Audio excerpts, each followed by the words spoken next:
भक्ति का दबाव बनेगा तो पाप दबा रहेगा।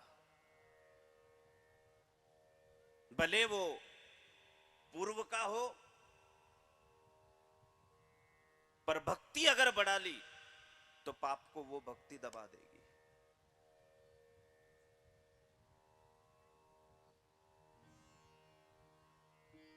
क्यों? अब आप इस पर भी बात समझें।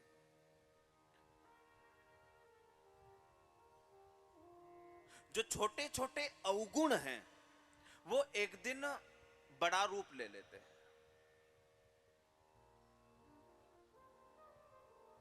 और जब वो बड़े अवगुण में फैल जाएंगे तो फिर शायद उसको बोतना मुश्किल हो जाएगा।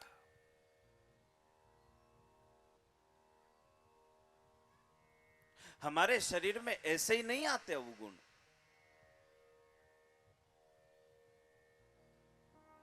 ध्यान नहीं दोगे तो शायद रास्ता खराब हो जाएगा, ध्यान नहीं दोगे तो जीवन खराब हो सकता है।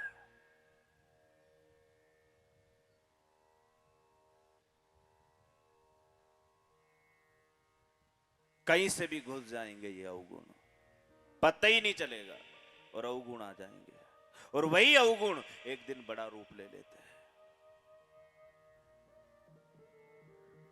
आ रही बेन समझ में? देखो, घर में अगर छोटा बच्चा है,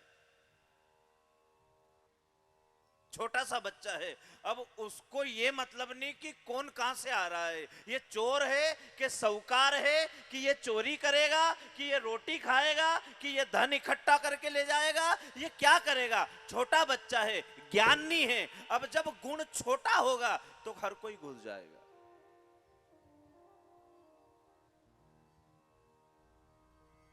छोटे बच्चे की जगह अगर कोई बड़ा होता तो आप बताओ, चोर घुसता? छोटे बच्चे की जगह अगर कोई वृद्ध कुर्सी पे बैठ के और घर की रखवाली करे तो कोई चोर आए साहब? क्या करेंगे वो? डरेंगे। क्या हुआ? बड़ा आदमी है, बड़ा आदमी है, बुजुर्ग है रे, नहीं चले पकड़ लेगा, मरवा देगा। बड़ा है तो चोर भी डर रहा है, और छोटा बच्चा अगर है तो चोर डरेगा नहीं, चोर घुस जाएगा।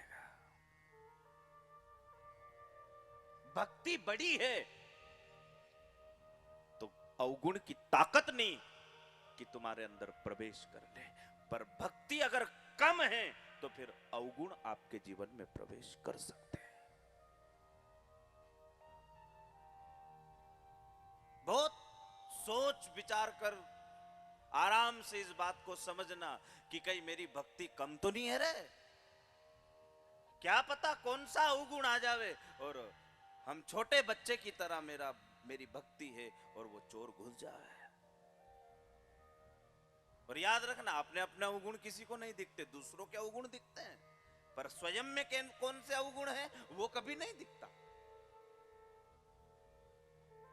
और जिस दिन स्वयं के अवगुण दिखने लग जावे उस दिन समझना कहीं ना कहीं तुम्हारी भक्ति बढ़ रही है। किसको सुधारोगे आप बताओ? तुम्हारे कहने से सुधरेगा कौन? यहां तो हजारों संत, लाखों संत कथा करते करते चले गए साहब, वो सुधारने की बात करते हैं, पर कोई सुधरा आज तक? जो जिसको करना है वो करेगा, पर याद रखना, ना तो मैं यहाँ कोई छुड़ाने की बात कर रहा हूं। जो दारू पीवे वो पीवे साहब, हमारी ताकत भी नहीं कि अपन उसका दारू छुड़वा दे। किसी की आदत चोरी करने की है तो वो तो चोरी करेगा ही करेगा, उसकी आदत अपन नहीं छुड़ा सकते हैं। फिर याद रखना, बुरी आदत कब छूटेगी? जब आपके जीवन में भक्ति बढ़ेगी।